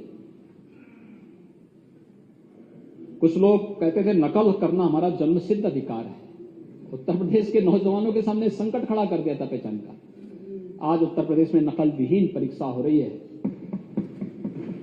उत्तर प्रदेश के अंदर पूरी पारदर्शी तरीके से कार्यक्रम आगे बढ़ रहे हैं और बेसिक शिक्षा परिषद में 1,34,00,000 जो बच्चे थे आज वह बढ़ करके 1,91,00,000 की संख्या पार कर चुकी है। और इस संख्या को आगे बढ़ाते हुए हम लोग बैग, बुक्स, यूनिफॉर्म, स्वेटर, जूता, मोजा के लिए 1,200 रुपये हर छात्र को डीबीटी के माध्यम से उनके अभिभावक के खाते में दे रहे हैं। पहले हमने देना भी शुरू किया, लेकिन जब इतनी बड़ी संख्या में नहीं हो पाए तो हमने कहा लोकल ही लोग परचेज करें, अभिभावक स्वयं करें, एक पारदर्शिता भी रहेगी। सभी अभिभावकों के खाते में पैसे उपलब्ध करवाए जा रहे हैं। आखिर ये पैसा पहले क्यों नहीं जाता था उन गरीबों के लिए? इसमें तो कोई भेदभाव नहीं है, इसमें तो हर एक तबके का यही है, सबका साथ सबका विकास। भेदभाव किसी के साथ नहीं। उत्तर प्रदेश का बच्चा है, उसको भी पढ़ने का पूरा अधिकार है। उसके अधिकार से उसे कोई वंचित नहीं कर सकता। सरकार ने जाति देख करके तो वहां पे योजना नहीं दी, तो सबका साथ सबका विकास सबको दिया जा रहा है और इन योजनाओं का लाभ आज वहां पर दिया जा रहा है। उत्तर प्रदेश में जब ईज ऑफ लिविंग में उत्तर प्रदेश देश के अंदर नंबर 1 पर होता है। हर उत्तर प्रदेश वासी को के बारे में लोगों की धारणा बनती है उत्तर प्रदेश में काम हो रहा है। उत्तर प्रदेश विकास के बारे में सोच रहा है, गरीब कल्याण के बारे में सोच रहा है। उत्तर प्रदेश के अंदर योजनाएं जिस तेजी के साथ आगे बढ़ी हैं, आज हर एक व्यक्ति उसके बारे में देख रहा है। ईज ऑफ डूइंग बिजनेस में अगर हमने 14 से अपनी संख्या को घटा करके 2 पे नहीं लाए होते, हमारी रैंकिंग वहां तक नहीं आई होती, क्या स्थिति होती? क्या स्थिति होती? कोई निवेश के लिए नहीं आता, लेकिन प्रयास किए गए, प्रयास के परिणाम आज हम सबके सामने हैं। उच्च शिक्षा में नेता विरोधी दल कह रहे थे कि कुछ अच्छे विश्वविद्यालय भी होने चाहिए। अब हमारे विश्वविद्यालय ही श्रीमान, हमारे विश्वविद्यालय ही वर्ल्ड क्लास के विश्वविद्यालय बनने जा रहे हैं और नए विश्वविद्यालयों के कुछ नए विश्वविद्यालयों की घोषणा इसमें हम लोगों ने इस बजट में की है, उसमें भी चर्चा होगी। और कुछ पुराने विश्वविद्यालयों में अगर आप देखेंगे तो लखनऊ विश्वविद्यालय और गोरखपुर विश्वविद्यालय को नेक रैंकिंग में A++ की श्रेणी प्राप्त हुई है। KGMU को और मदन मोहन मालवीय तकनीकी विश्वविद्यालय गोरखपुर को ये श्रेणी प्राप्त हुई है। और भारत में पहली बार किसी कृषि विश्वविद्यालय को नैक रैंकिंग प्राप्त हुई है, वह कानपुर कृषि विश्वविद्यालय को जाता है। 4 निजी विश्वविद्यालयों को MP, शारदा विश्वविद्यालय, गलगोटिया और JLA विश्वविद्यालय को भी A+ की श्रेणी प्राप्त हुई है। प्रथम बार 11 विश्वविद्यालयों द्वारा national institution ranking framework NIRF की तैयारी के लिए भी अपनी कार्रवाई को आगे बढ़ाया है। ये उत्तर प्रदेश की प्रोग्रेस है और महोदय इस प्रोग्रेस से लोग इस प्रोग्रेस में सहभागी नहीं बनना चाहते, इस प्रोग्रेस को प्रोत्साहित करने का हिस्सा नहीं बनना चाहते, इसलिए उस पर टिप्पणी करते हैं, बार बार टिप्पणी करते हैं। और उत्तर प्रदेश को आज भी देश के अंदर उसके परसेप्शन को बिगाड़ने के लिए कोई कोर कसर नहीं छोड़ते, किसी भी स्तर पर, चाहे किसी भी स्तर पर करते हैं। लेकिन मैं कह सकता हूं इस बात को, कहते हैं काबा उत्तर प्रदेश में, अरे बाबा बा ना, कुछ नहीं तो हम तो हैं।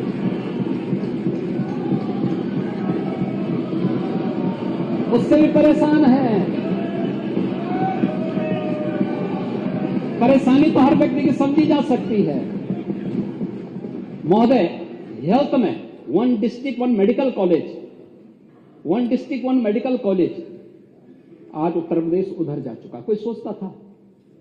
1947 से लेकर के 2016 तक कुल 12 गवर्नमेंट मेडिकल कॉलेज बन पाए थे यूपी के अंदर। आज उत्तर प्रदेश के अंदर 16 जनपदों को छोड़ दें तो सभी जनपदों में एक मेडिकल कॉलेज की स्थापना हो चुकी है और 16 में भी हम लोग युद्ध स्तर पर कार्यक्रम को आगे बढ़ा रहे हैं। कुछ में गवर्नमेंट देगी, कुछ में पीपीपी मोड पर हम बनाएंगे।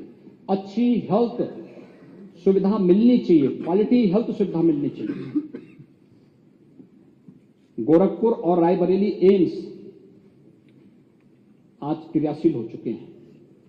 हमारे जितने पुराने 6 मेडिकल कॉलेज बने थे, पुराने हो चुके थे। सरकारों ने पैसे देने का कई प्रयास नहीं किया।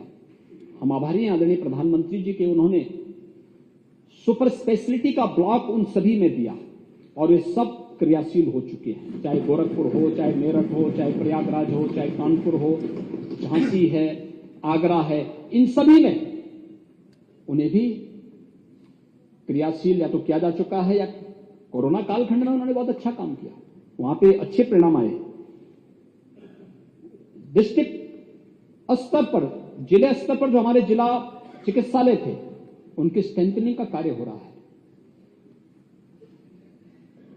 2017 में जब हम लोग आए थे, 2020 में जब कोरोना आया था, उस समय तक 36 जिले ऐसे थे जहां पे आईसीयू की सुविधा या वेंटिलेटर एक भी नहीं था। आज हम कह सकते हैं हर जिले में आईसीयू की सुविधा है, मैन पावर उपलब्ध करवाए जा रहे हैं, हर प्रकार की सुविधाओं से युक्त किया जा रहा है। धीरे धीरे करके इसकी स्ट्रेंथनिंग होगी। जहां पर अभी भी मैन पावर का अभाव दिखता है, वहां पे टेली कंसल्टेशन की सुविधा के साथ, मेडिकल टेली कंसल्टेशन के साथ हम जोड़ने की कार्रवाई को आगे बढ़ा रहे हैं, लेकिन इसके परिणाम भी सामने आए हैं। मिशन इंद्रधनुष में जो 7 प्रकार की विभिन्न प्रकार की बीमारी है, उनसे संबंधित जो टीकाकरण के कार्यक्रम होने हैं, अगर इसमें देखेंगे तो उत्तर प्रदेश में यहां पर 4 अभियान 3 चरणों में चले। 7 मार्च, 4 अप्रैल, 2 मई आदि के अलग अलग अभियानों में चले हैं, जिसमें 36,82,000 बच्चों को और 10,31,000 गर्भवती माताओं को टीकाकरण से आच्छादित किया गया है। इस अभियान में 0 से 2 वर्ष तक के बच्चों को बीसीजी, ओपीपी,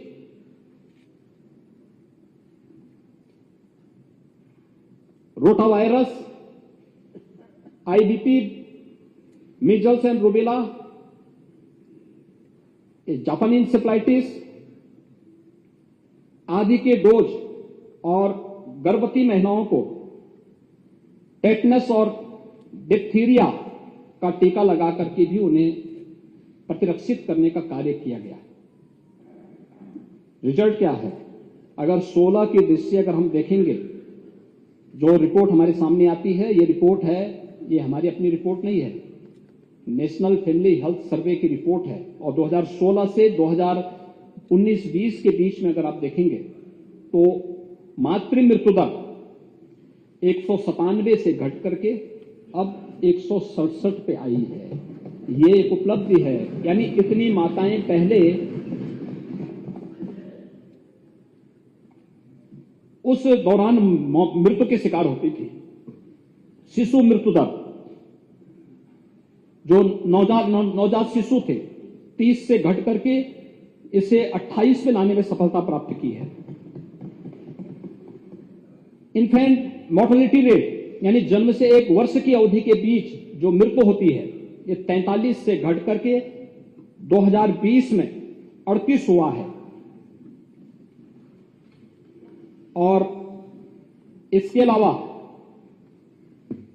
संस्थागत प्रसव ये 67% से बढ़कर के आज लगभग 84% से ऊपर जा चुका है।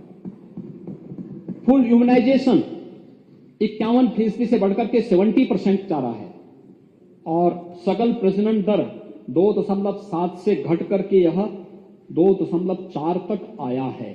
यह उत्तर प्रदेश के बारे में हर व्यक्ति इसके बारे में देखता है। उत्तर प्रदेश की एक सकारात्मक दृष्टि जो उत्तर प्रदेश के प्रति लोगों के मन में आई है, इस आधार पर आ रही है। लेकिन इन लोगों को इन सबसे फुर्सत नहीं थी। आखिर सत्ता में रहने का अवसर तो इन लोगों को मिला था। इन लोगों ने कभी इसकी चर्चा नहीं की होगी, कभी इसकी समीक्षा नहीं की होगी, कभी इसके बारे में इन्होंने गंभीरता से उसको लिया ही नहीं होगा। इंसेफ्लाइटिस के बारे में, यानी गोरखपुर समेत पूर्वी उत्तर प्रदेश और प्रदेश के 38 जनपद इंसेफ्लाइटिस से प्रभावित थे और ये बीमारी 40 वर्ष से अधिक समय तक वहां के बच्चों को निगल रही थी। 40 वर्ष में 50,000 से अधिक मासूम बच्चे इसकी बीमारी की चपेट में आए थे, मौत यानी कालकलवित हुए। महोदय, इसमें 90% जो बच्चे थे वे अल्पसंख्यक और अनुसूचित जाति से जुड़े हुए बच्चे थे। अगर वे जीवित रहते तो प्रदेश और देश के विकास में अपना योगदान देते। कौन लोग दोषी हैं जिनके कारण वे बच्चे और समय कालकलवित हुए? 40 वर्ष में 50,000 बच्चों को खोया है पूर्वी उत्तर प्रदेश ने। और आज महोदय मैं कह सकता हूं कि हमारी सरकार ने, डबल इंजन सरकार ने 96% मौत को कंट्रोल कर लिया है। 96% मौत को कंट्रोल किया है। आज कोई वहां पे इंसेफ्लाइटिस की बात नहीं करता। लोग बड़े बड़े दावे करते हैं, आज वहां पर कार्य हुआ है।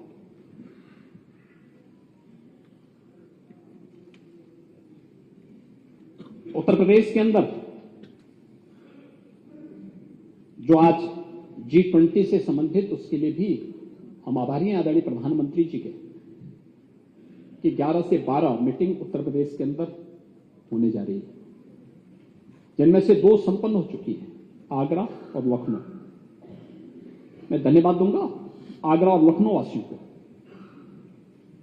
जहां पर हर एक व्यक्ति ने, हर एक वासी ने उत्तर प्रदेश के अंदर होने वाले किसी भी इवेंट के साथ जुड़ना। ये G20 दुनिया के 20वें बड़े देश हैं जिनमें दुनिया की 65% आबादी निवास करती है। 75% ट्रेड पर जिनका अधिकार है, 85% जीडीपी पर जिन देशों का अधिकार है और दुनिया के 90% पेटेंट और इनोवेशन पर जिनका अधिकार है, उन 20 बड़े देशों का समूह है G20। अमृत काल के प्रथम वर्ष में प्रधानमंत्री मोदी जी के नेतृत्व में भारत इसकी अध्यक्षता कर रहा है। यह प्रत्येक भारतवासी के लिए गौरव की बात है और उससे संबंधित बैठक उत्तर प्रदेश के अंदर भी हो रही है। अच्छा होता हमारे विपक्ष के साथी भी विदेशों से आने वाले मेहमानों के स्वागत के लिए सामने आते, कितना अच्छा संदेश आता। हमारी राजनीति आमने सामने होती नहीं, हम तो आमंत्रित किए थे, हम आमंत्रित करते हैं, आमंत्रण भेजते हैं। नहीं, मैं तो विदेश में भेजना चाहता हूं, सबको भेजा कर हम देखेंगे, जरूर देखेंगे। अच्छा है आपने बता दिया है, अगली बैठकें होंगी हम उसमें बुलाएंगे। अब चाचा नहीं, चाचा के पूरे समूह को बुला लेंगे। हैं? लेकिन देखिए, चाचा को रहना अकेले ही है,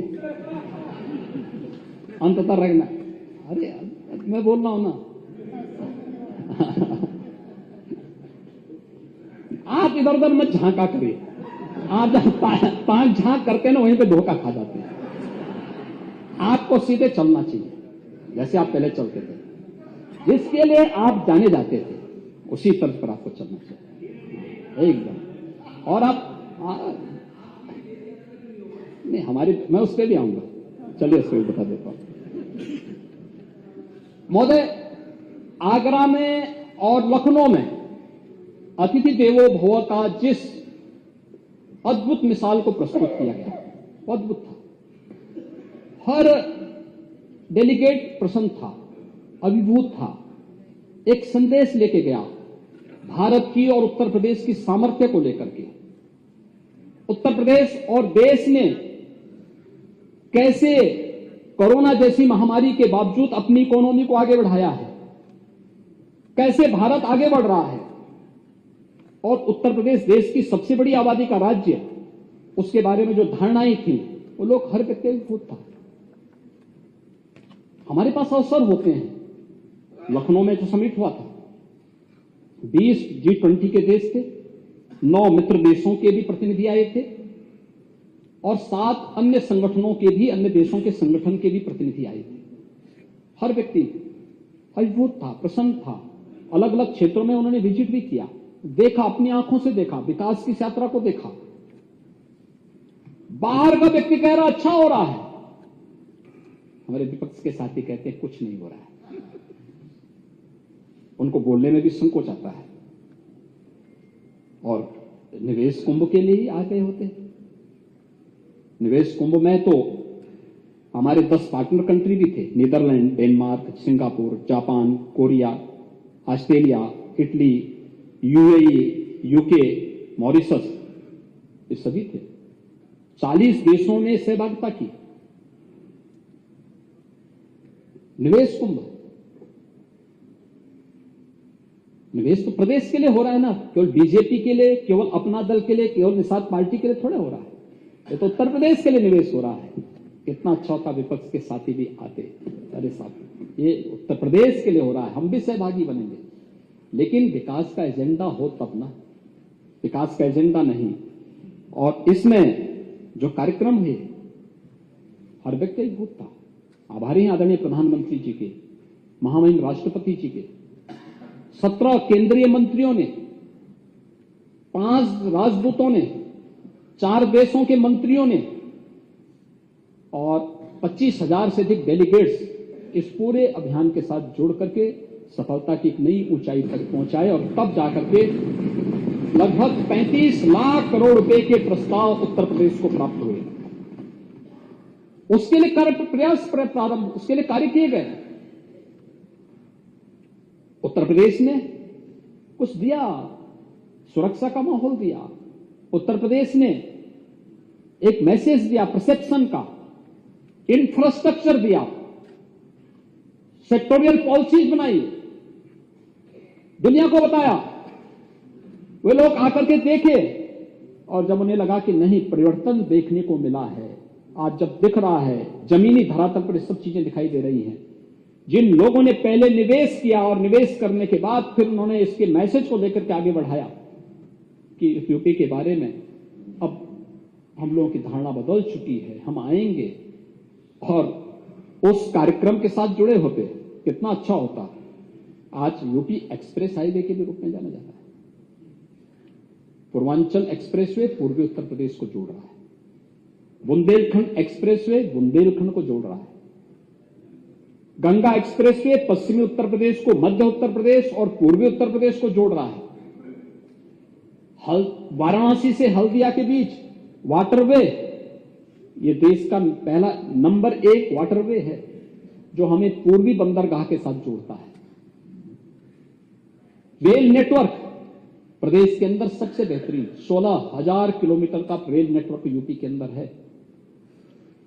eastern and western dedicated freight corridor, ये उत्तर प्रदेश से होकर के जाता है और उत्तर प्रदेश का इसका जंक्शन भी उत्तर प्रदेश के पास है, जो लॉजिस्टिक हब और लॉजिस्टिक ट्रांसपोर्ट हब के रूप में जिन्हें वहां पर हम विकसित करने की कार्रवाई कर रहे हैं। एयर कनेक्टिविटी, बहुत सारे लोग बोलेंगे कि हम भी करना चाहते थे।